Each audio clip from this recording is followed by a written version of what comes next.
le podcast qui met en lumière les projets du territoire, c'est avec Clément et Sébastien dans le Micros Initiative sur Happiness. Alors, notre deuxième invité du jour, c'est Charlotte. Salut Charlotte. Salut Clément, salut. Bienvenue, meilleurs vœux à toi. Bonne année à vous deux. Bonne année à toi. Bonne année. Content de te recevoir en tout cas sur Happiness. Dis-nous tout, qui tu es et quel est ton projet ? Ok. Alors, je m'appelle Charlotte Goasguen, j'ai 47 ans et je suis en reconversion professionnelle. J'ai fait mes 20 premières années de carrière dans le milieu culturel. J'ai dirigé un lieu culturel pendant 18 ans. Et puis, j'ai eu envie de changer, de voir autre chose. Donc, j'ai fait une formation pour devenir formatrice pour des adultes. Et puis, maintenant, aujourd'hui, je suis formatrice dans le bien-être au travail. Ça, c'est intéressant. On sait que c'est un domaine, en tout cas, où il y a de plus en plus d'indépendants sur la formation. Aujourd'hui, quand tu dis bien-être au travail, concrètement, tu fais quoi ? Alors, je propose des formations dans 2 champs particuliers. L'intelligence collective, c'est-à-dire tout ce qui concerne la gestion des conflits, ça peut être la communication non violente, le management collaboratif. Et puis le second champ, c'est le développement des compétences individuelles, qu'on appelle aussi les soft skills. Donc, ça veut dire la gestion du stress, la créativité, l'assertivité, la prise de parole en public également. Et du coup, tu proposes ces services-là donc en B2B ?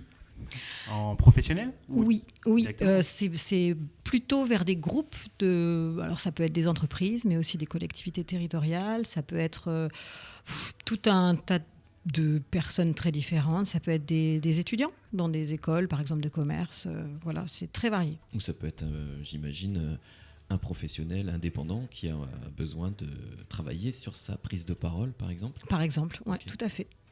Et alors, je profite que tu sois là pour te poser la question. Aujourd'hui, est-ce que c'est compliqué d'être formateur ? Comment on devient formateur ? Je t'explique le fond de ma pensée, parce que j'ai beaucoup de personnes qui me disent « la formation, c'est trop bien, je m'éclate et tout ». Alors moi, j'ai envie d'être formateur. Je lui dis « Ok, tu veux être formateur dans quoi ?» Je ne sais pas. Et du coup, c'est quoi un petit peu le cheminement ? Comment tu en arrives à te dire « Tiens, je vais être formateur ou formatrice dans ça ?» Alors moi, c'est par rapport à mon parcours professionnel, c'est-à-dire que j'ai pu voir dans le milieu de la culture, mais pas que, avec les réseaux que j'ai, qu'il y avait vraiment une difficulté à vivre dans son travail et à s'épanouir, pour diverses raisons. C'est pas forcément lié à la hiérarchie ou quoi, c'est vraiment sur la question du sens beaucoup. Donc moi, j'ai eu envie aussi à un moment donné d'être utile. Alors je me sentais très utile dans mon travail avant, dans la culture, mais là, j'ai eu envie de changer et d'être sur une voie un petit peu différente et d'apporter une utilité public là-dedans, parce que je sens bien qu'il y a un manque de connaissances et de communication pour que les gens se sentent bien dans leur travail. Et du coup, toi, t'en es où sur cette phase de projet ? Alors, est-ce que tu es immatriculé ? Est-ce que tu es en activité ? Est-ce que tu as déjà proposé des choses ? T'en es où un petit peu ? Alors, je démarre tout juste. Ça fait 3 mois là que j'ai créé mon entreprise qui s'appelle Puzzle Formation. Je vous expliquerai un peu après pourquoi j'ai choisi ce nom. Je suis donc en CAP, c'est-à-dire un contrat d'accompagnement avec une coopérative d'activité qui s'appelle Grands Ensembles. Et puis, je vais être accompagnée par Catalyse au mois de mars pour justement faire en sorte que mon projet puisse se développer encore. Donc, je suis vraiment au tout démarrage, au tout début de ce projet.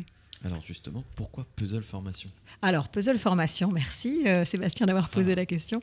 Parce qu'en fait, ma méthode pédagogique, c'est la ludopédagogie. C'est-à-dire que je forme par le jeu. Le jeu, ce n'est pas un prétexte, c'est vraiment un outil extrêmement puissant d'apprentissage par la fixation des notions, par tout ce qui est émotion, en fait.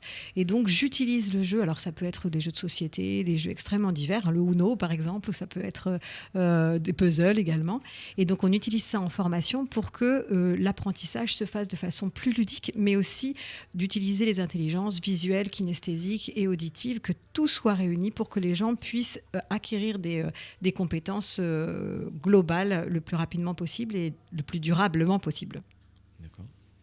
Et donc là, tu cibles quel client en priorité ?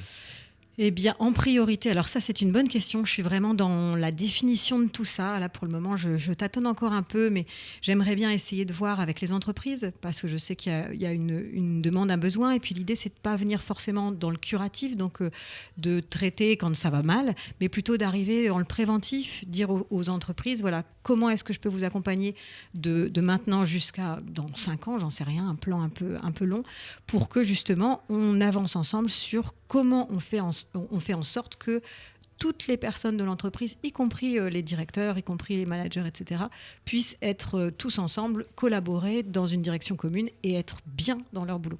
D'accord. Et moi, j'ai une question, parce qu'on se pose souvent cette question-là d'ailleurs. Combien ça coûte de se faire accompagner par Puzzle Formation ? Ça, c'est une excellente question parce que quand on est en démarrage d'entreprise, on est justement dans voilà, qu'est-ce que ça va être mon tarif ? En fait, c'est assez complexe. Ça dépend de si on a fait une demande de formation certifiée Calliope. Ça dépend. Donc, c'est une prestation particulière avec un cahier des charges. Ouais, un cahier des charges extrêmement précis. Ça dépend si on a une entreprise, si on a une collectivité. Ça dépend s'il y a déjà des coûts qui sont fixés. Enfin, il y a tout un panel comme ça de demandes. Moi, après, je m'adapte. Je vois comment je peux répondre ou pas. Si ça me convient pas, je dis non. Mais l'idée, pour moi, c'est, en tout cas, dans un premier temps, de tester mes formations pour voir ce qui fonctionne moins, comment j'adapte. Et puis, l'idée aussi, c'est de répondre à un besoin, à un réel besoin.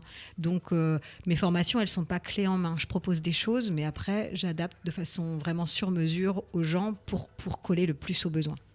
Et je me permets peut-être de rebondir sur la question de Sébastien, parce que tu as parlé de Calliope, peut-être que tu peux nous expliquer ce que c'est. Et ma question est la suivante, est-ce qu'il y a quand même la possibilité de faire prendre en charge ces formations financièrement ? Alors oui, pardon. Calliope, en fait, c'est un label qui définit une réflexion par un process d'amélioration continue.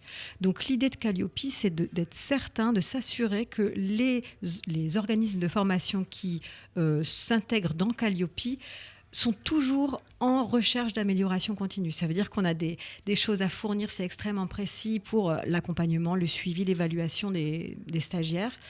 Et puis, c'était quoi votre deuxième question ? La deuxième question, c'est sur la possibilité de prendre en charge financièrement. Ah oui, du coup. c'est ça.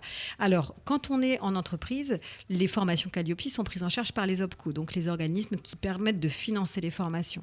Ça, c'est quand on est en entreprise. La formation Calliope permet ça.